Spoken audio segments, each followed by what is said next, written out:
صباح الخير البنات، صباح النور. كيف كتشوفوا معايا كنقطعوا النعناع يعني من الارض نيشان. غادي نمشيو نوجدوا به اتاي وحاجه البنات. كل ما النعناع كان مصوبه عليه يدك كل ما احسن، يعني بعدوا من انكم تشروا النعناع اللي كيتباع على برا، حيت كيداروا فيه بزاف ديال المواد كيماويه، وكذلك زارعين حتى الشيبه واخا راه ماشي وقتها دابا. والفطور غيكون عباره على مسمن اللي وجدت معكم في فيديو سابق، اللي كيدار في هذا الفراح ديال الطين كيطيب على العواد. كيجي البنات روعه روعه روعه روعه، احسن من المسمن العادي اللي كنديرو في المقله.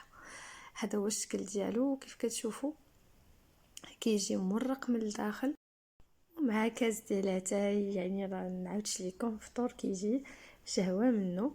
ما فطرناش على برا نظرا انه كان البرد بزاف، اما هو كل ما يعني كتفطري هكا في برا والكالم كيجي الفطور ما نعاودش لكم غزال.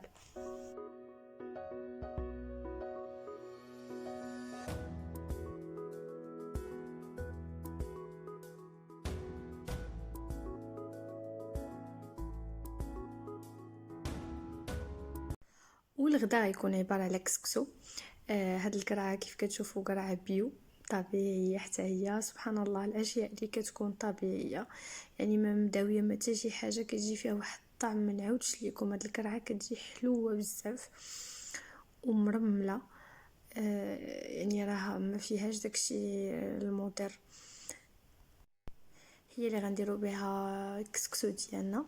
خليكم معايا باش تشوفوا شنو الاشياء اللي غادي نضيفوا لها.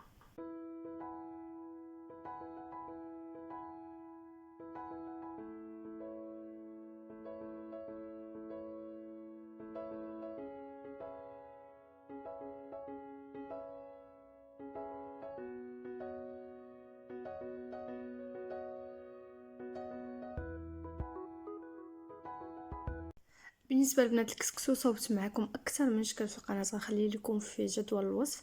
يعني الطريقه ديالو عاديه، غادي ناخذوا القرفه، ندير واحد الملعقه ديال القرفه، ملعقه صغيره ما عاملاش.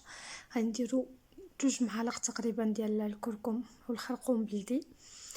غادي نديروا السكينجبير والفلفل الاسود اللي بزار صافي. وغنديروا سمن مالح، غنديروا ربيع قزبر ومعدنوس والبصله اكيد عفوا.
بالنسبه للناس اللي كيضرهم كسكسو، هذا اقتراح رائع ليكم، ما عمره ما غيبقى يضركم. هذا عباره على كسكسو بالقمح. على تمشيو عند الناس اللي في الطاحونه غتقول لهم عفاكم عطونا كسكسو ديال القمح، راه هما كيبيعوه كيتباع تقريبا واحد 8 دراهم الكيلو ولا حتى 10 دراهم الكيلو.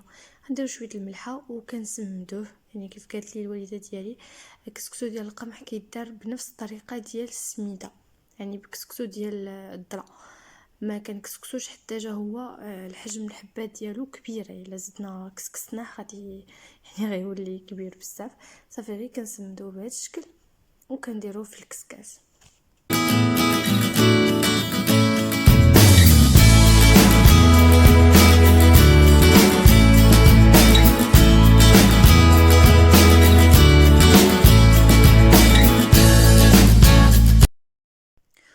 ملي كطلع فيه الفوره البنات كتكون هذه هي المرحله يعني شويه صعبه، حيت خاصك تدلكيه.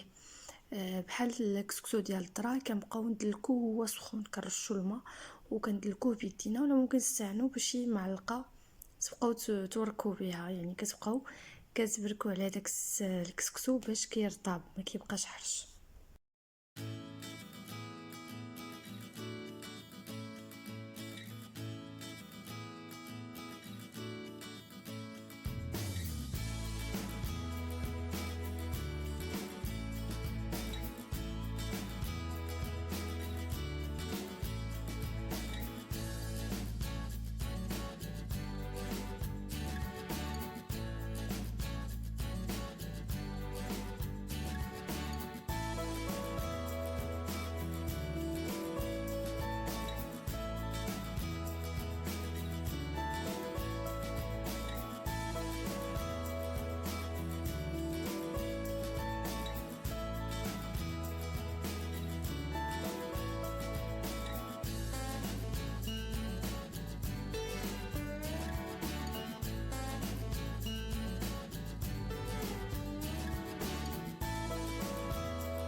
وهذا واش كان النهائي ديال الطبق ديالنا. كي كتشوفوا يعني كيجي كسكسو هكا مع الجماعه واللمه ديال العائله كيجي زوين بزاف. راه الكسكسو ديما كيبغي الجماعه والوناسه باش كيتكال. وفي ملي سالينا الغدار طحينا شويه ووجدنا الكوتي، درنا هاد المسمنات معمرين. راني درت معكم فيديو في سابق نحط لكم حتى هو في جدول الوصف، يعني بالعجينه ديال مسمن وجدنا المملحات كامله. هكا نوعنا شكيلات، وكتا في الحطه فوق الطبله كيبان داكشي مختلف، اما هو راه نفس الحشوه. درنا جوج الحشوات، وحده حلوه وحده مالحه. ما تنساوش انكم تشوفوا الفيديو ديالها، غنخليها لكم في صندوق الوصف. والى عجبكم الروتين ديال اليوم نتمنى انكم تخليو لي لايك وتعليق على هذا الفيديو، واكيد ما تنساوش انكم تشتركوا معنا في القناه باش يوصلكم كل جديد. دمتم في رعايه الله والى اللقاء.